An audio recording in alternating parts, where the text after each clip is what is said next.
Jackson Lee, thank you for the enormous amount of work you've done for your constituents in the city of Houston. You mentioned the super committee. We ought to spend at least a few moments on that. Everybody says it was a failure, and they did not achieve the goal that was set out. However, the public needs to know that the legislation that set up the super committee actually reduced the deficit of the United States by $2.1 trillion. $2.1 trillion reduction in the deficit in the legislation that established the super committee. $1 trillion of that is already going into place. The other $1.2 trillion was the specific task of the super committee to try to figure out if there was a better way to make the cuts or adding revenue.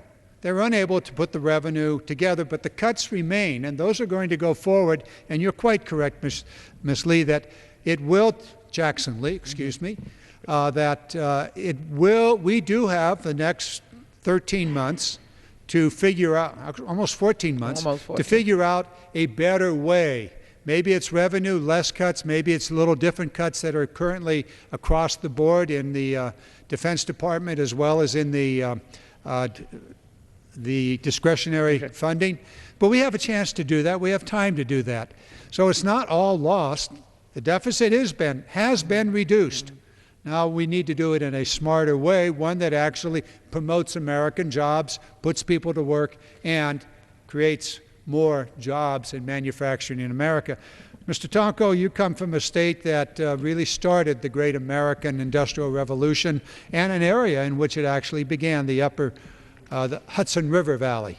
So why don't we carry on our conversation here, and we'll take it. You were talking about research, or take it wherever you'd like to go. Sure. Well, absolutely. Let me just respond to the absolute clear focus that our friend, the gentlewoman from Texas, Representative for the strength of Texas, Representative Jackson Lee is constantly talking about the opportunities to make it in America. But she cited also the flood damage in my district, in the Mohawk Valley, Schoharie Valley of upstate New York. You know, sometimes we will sit around and try to tout the effect of infrastructure for our job growth. And there are different ways to express the economic development quotient related to infrastructure, the traditional roads and bridges, but then broadband and our grid system for our electric utilities. What role does it play? Well, sometimes the best expression is done when that is taken from you. And when roads and bridges were washed away, we saw immediately what the effect was on the regional economy, and therefore the state economy, and then we're all connected one to another, so that the national economy hurts through the ravages of floodwaters that impacted this district, some would say with 500-year storm impact. What did that mean? It meant that you couldn't haul milk that was produced on these farms, could not ship products being manufactured. It stopped the economic viability of a district and of a region. And so it's important for us to look at those bridges that measure in deficient form. We need to make certain that we have state-of-the-art infrastructure. Broadband, we began to talk about this with the space race of the 60s. We unleashed untold amounts of investment in technology that enabled us to stretch opportunity here. Think of the rotary phone, and now moved all the way up to what is a changing telephone by the week. And that all happened because of an investment in the intellect of this nation. So the intellectual capacity of this nation has been an inspiration to not only this country, but to folks around the world, where the quality of life was raised simply by the inventive qualities of American workers. And so that's what we're calling for here. The Democrats of the House of Representatives believe in investing in the worker, in research. Research equals jobs. Research equals opportunities. The intellectual capacity that was developed here, I'm told by the most recent former energy minister of Denmark, influenced the turnaround of thinking in Denmark, where they transitioned their economy created energy innovative outcomes, all inspired by patents coming from the United States of America. So we have that intellect.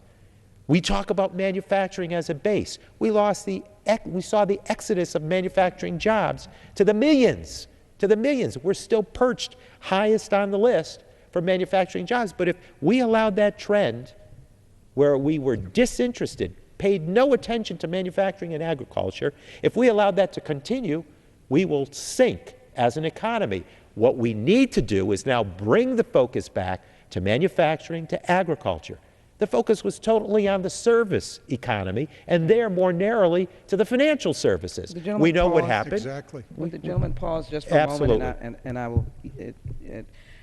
You're saying something that is just so inspirational, and I just want to add these 2 points. One, we're still the greatest and largest economic engine in the world, in spite of China, in spite of Russia, in spite of India, our good friends. We're the largest, still percolating along. Second, when we've had our difficulties in the past, there have been recessions in the 50s, post-World War II, on into our good friend, both former President Ford and Carter. As you well know, for those who read the history books, we had some moments.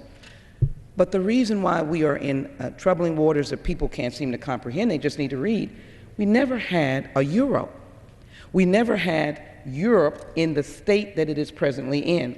And when the markets were troubled on Monday, it was Monday, even post, I think Monday they percolated, but when they were troubled, they were looking at Europe.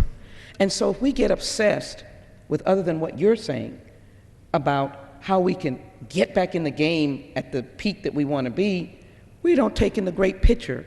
And that great picture is our markets are not necessarily troubled about how we're percolating. We need to do better. We need to create jobs. But they're international markets, and they're troubled by the euro, which I never agree with. But what I would just say, let's understand that so we can do our business here in the United States and focus on the American people, tend to the markets, but go ahead and invest and realize that the markets are interrelated. We can overcome that by doing exactly what the gentleman from New York has said, making it in America. Well, Mr.